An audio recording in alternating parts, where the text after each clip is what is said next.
वडच गावातील शेतकरी लक्ष्मण चव्हाण यांच्या जागेचा न्यायालयात खटला सुरू असताना देखील मागील काही महिन्यात वडच गावातील विवेक रामदास चव्हाण यांनी काही गुंड प्रवृत्तीचे इसम व महिलांना आणून सदर जागेचा ताबा घेतला होता व आता लक्ष्मण चव्हाण यांच्या ताब्यात असलेल्या दुसऱ्या गटातील जागेवर सुद्धा अशाच गुंडाच्या साह्याने ताबा घेण्याच्या प्रयत्नात आहे असा आरोप लक्ष्मण चव्हाण यांच्याकडून होत आहे।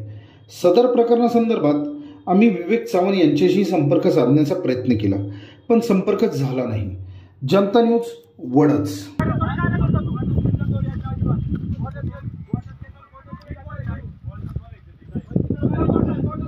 स्वतःचा नीट करता येत नाही, दुसऱ्याची टोपी करायला निघाल्यात।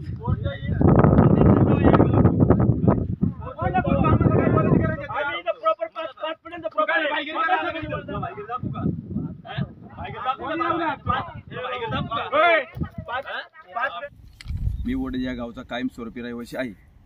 315 संदर्भात 5 पिढ्यांचा आमचा स्वतःचा ताबा आहे। 1925 साली बापू विठ्ठू चव्हाण या नावाने खाते पुस्तक आहे। त्यानंतर 887 फेरफार पडला तो 24/8/1925ला। त्यामध्ये त्याला कुठलाही वारस नोंद झाली किंवा बक्षीसपत्र खरेदी असा काही उल्लेख नाही, सपोर्ट नाही। त्यामुळं तो फेरफारला समोरच्या पार्टी मेडियर यांनी मी त्याला चॅलेंज केले कोर्टामध्ये। असमान वाटपत्र दावेल 299/2023 त्यांनी आम्हाला दाखवून द्या 887 फेरफारला की आमच्याकडं बक्षीसपत्रांची जमीन आली किंवा आमच्याकडं खरेदी खात्याची जमीन आली। त्यावेळेला मी संपूर्ण जमीन केस मागे घेऊन ताबा त्यांना द्यायला तयार आहे। परंतु तसं जर काही नसेल त्यांच्याकडं तर ती माझ्या बापाची जमीन ती मला पाहिजे, त्यांनी इथून निघून जायचं, थांबायचं सुद्धा नाही वडदमध्ये। जमीनचा वाद कोणता नंबरचा आहे? 315/5। आता कोणाचे नाव येतात? ती आता विवेक रामदास चव्हाण आणि भारती विवेक चव्हाण यांच्या नाव फिरवली।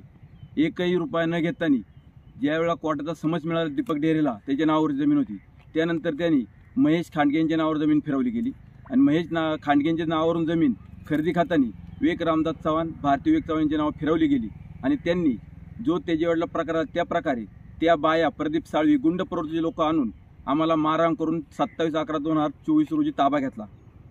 तेव्हा त्यांना आम्ही ताब्याला आडो गेलो असता सर्व बायकावरून गाडीतून उतरून त्यांनी आम्हाला मारहाण केली। तेवढा आम्ही पोलीस स्टेशनला सुद्धा फिर्याद दिली आहे। असं असताना त्यांनी शेवट ताबा घेतलाच आणि हा उर्वरित भाग 15 गुंठाचा हा ते ताबा घ्यायला मागतात। आता आम्ही ताबा सोडायला तयार नाही। ताबा कुठे घेतला? ताबा 315/5 पूर्व बाजूला जुन्नर पांडुर रोडच्या पूर्वेला। किती क्षेत्राचा ताबा घेतला? त्यांनी 3.5 एकर। 3.5 एकरवर? हो। त्याच्या आधी तुमच्या ताब्यात होतं? त्याच्या आधी 5 पिढ्यांना आमच्या ताब्यात आहे।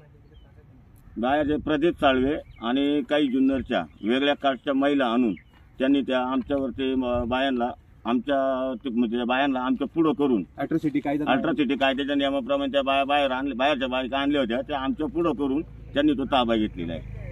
1925 पासून ती जमीन तुमच्या ताब्यात होती का? आमच्या ताब्यात जमीन होती ती। 5 पिढ्यांपासून जमीन ती आमच्याच ताब्यात आहे। ते कसं काय त्या डेअरींचं नाव लागलं?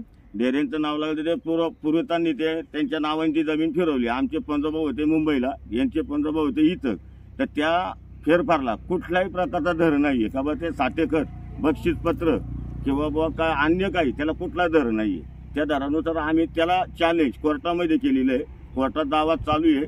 सदर ह्या 315/5 या गटावरती 4 ते 5 प्रकारच्या केसेस चालू आहेत आणि उर्वरित आता त्यांचं म्हणणं आहे इकडं त्यांचं क्षेत्र निघतंय हे 14-15 गुंठ्याचा काय मोजणी सुद्धा पूर्ण फॉल्टी झालेली आहे।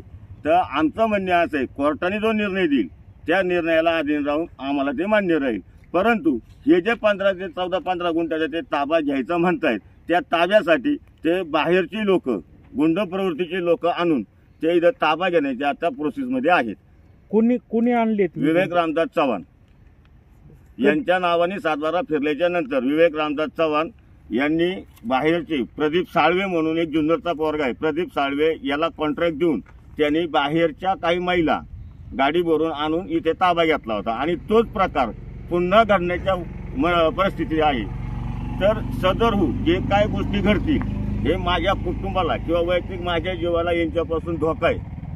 जे काय गोष्टी घडतील त्याला पूर्णपणे विवेक रामदास चव्हाण हे जबाबदार असतील। पण 1925 साली तुमच्या पंजोबाचं नाव कमी होऊन डेरेंचं नाव लागलं। डेरेंचे आजोबा योगी डेरेचे पंजोबा हा. योगोई डेरेंचं डेअरीचे नाव लागलं ना. गेनो धोंडू चव्हाण नाव लागलं. म्हणजे आमच्या पंजोबाचे पुतणे संपूर्ण जमीन करून खायचे. आणि पंजोबांच्या पुतण्याला मुलगा नव्हता, एकच मुलगी होती, ते म्हणजे कोंडाजी बाबांची सून सुगंधाबाई. तिचा मुलगा तुकाराम डेअरी आणि तुकाराम डेअरीचा पोरगा योगोई डेअरी. त्यांना मुलगा नसल्यामुळे ते नाताला जुन्या लोकांनी अनपढ लोकांनी इकडे आणले पाहिजे. मांडीवर घेतलेले दत्तक घेतल्यासारखं झाले. हरकत नाही, त्यांचं ज्या काय गोष्टी असतील त्यांना त्या लक लाभल्या. पण जे आमच्या हक्काचं आहे ते आम्हाला मिळालं पाहिजे. त्यासाठी आम्ही कोर्टामध्ये दावे दाखल केलेले. मग ते योगेश डेरेंचं आता नाव होतं दीपक डेरे म्हणून डेअरी नाव नाव होतं. होतं. हा बर. दीपक डेरेने कुणाला विकली? महेश खांडे, महेश खानगे, ते कुठले आहेत? विवेक रामदासचा मावस भाऊ आहे, आरवी आरवी पिंपळगाव, पिंपळगाव. त्यांना विकले. आणि त्यांच्या नावावरून विवेक रामदास चव्हाण आणि भारती विवेक चव्हाण यांच्या नावाने ती जमीन फिरली गेली.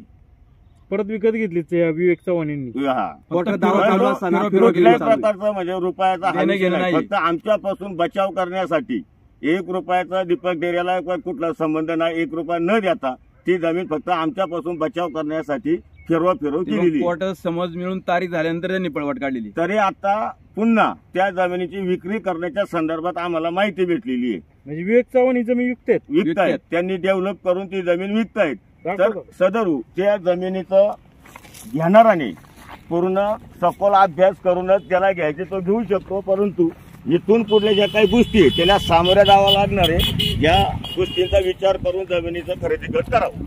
तसे आम्ही सर 24 जानेवारी 2023 रोजी दैनिक हो ही जमीन ही जमीन आहे ती. तसं आम्ही ना सर 24 जानेवारी 2023 ला दैनिक प्रभातला 315चा 5 5 315 तुमच्या ताब्यात होती. आमच्या ताब्यात होती. ही विवेक रामदास चव्हाण यांनी लेवल केली. ही विवेक रामदास चव्हाण यांनी लेवल केली. ताबा नसताना ताब्या बेंडे केस चालू आहे. बेंडे केस मध्ये तहसीलदारांकडे ताबा मागतायत आणि ताबा मागून इकडे त्यांनी बाहेरचे गुंड प्रवृत्तीचे लोक आणून ताबा घेतलेला आहे. हे संपूर्ण जमिनीचा ताबा घेतलाय. हो, किती दिवस झाले? ते 2 महिने झाले. 2 महिने झाले. 2-3 महिने झाले. 27/11 ला ताबा सुरू झाला त्यांचा पहिला दिवस. समजा जर तुमचं ताब्याची केस चालू होती हो. तसंच ताबा घेतला मग तुम्ही तक्रार नाही दिली का? तक्रार दिलेली आहे. पण काय आलंय तहसीलदार साहेबांना तिथं काही कारणास्तव त्यांच्या तारखाच होत नाही. आतापर्यंत तारीखच झाली नाही. आतापर्यंत तारीखच झाली नाही. त्या शिवजयंती आली तारखा मध्यंतरी त्याच्या अगोदर आजारी होते तहसीलदार साहेब. पुढे तारखाच्या त्यामुळे वाढत रजा होती, चाललेल्या आहेत. त्यामुळे ती वाढत चालली. आणि आम्ही तशी सर 24 जानेवारी 2023 ला दैनिक प्रभातला जाहीर नोटीस दिली दवंडी आम्ही का सदर 5 पिढ्यांचा आमचा ताबा आहे या जमिनीवरती आणि त्याच्यात कुणी ही जमीन घेऊ नये, कुणाची फसवणूक व्हावं नाही, हे बिगर ताब्याचं पोकळीच तर खरेदी करत राहील म्हणून साठी आम्ही ही जाहीर नोटीस दिली आहे पेपरला. आता ताबा कोणाचा आहे या याच्यात? आता ताबा यांनी घेतलाय विवेक रामदास. तुमचा तर ताबा नाही ना मग आता? आता आमचा इकडे आहे ना ताबा. इकडे द्यायचा ना दादा इकडे इकडे ताबा आहे आहे. आमचा ताबा हा इकडे ताबा आहे. रस्त्याच्या पश्चिम बाजूला. तुम्ही हे सोडून दिलं का आता? नाही सोडून कोर्टात केस इकडचं- चालू आहे. कोर्टात केस केस चालू चालू आहे. आहे. कोर्टात दावा चालू आहे. कोर्टाचा जो काही निर्णय होईल तो आम्हाला मान्य असेल. तेवढा त्याला ताबा घ्यायला तेव्हा पण सांगलो का जो काही कोर्टाचा निर्णय होईल तो आम्हाला मान्य राहील तोपर्यंत तुम्ही ताबा घेऊ नका.